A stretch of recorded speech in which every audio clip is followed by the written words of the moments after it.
approach that'll make that mind shift, Yes. mindset change.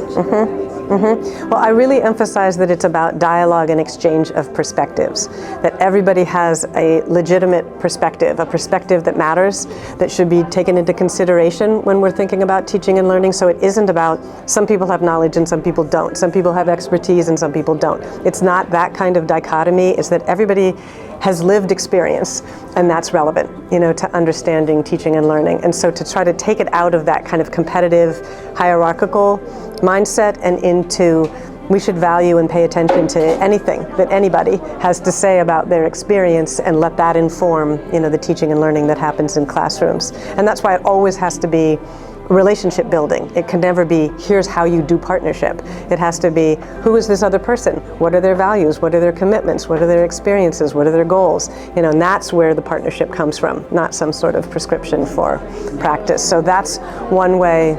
I've also identified a number of threshold concepts to partnership that if you don't engage in those, you're really going to have a hard time, with this work, such as that students aren't subject matter experts. That's not the concept here, that students are subject matter experts coming in to tell faculty how to teach.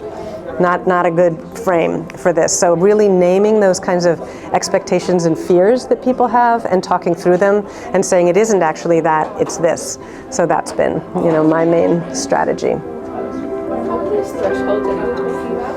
Threshold concepts, there's a number. This is an idea that comes from economics, and the idea of a threshold concept is it's a core understanding to a discipline that if you don't grasp it and pass beyond that threshold, you will never be able to have a deep understanding or practice of a particular area. The classic example is supply and demand in economics. If you don't understand that, you're going to have a really hard time, getting a deep understanding of economics. And I identified with some student partners a number of threshold concepts to partnership that if you don't engage with those, you're really going to have a hard time making the most out of the partnership.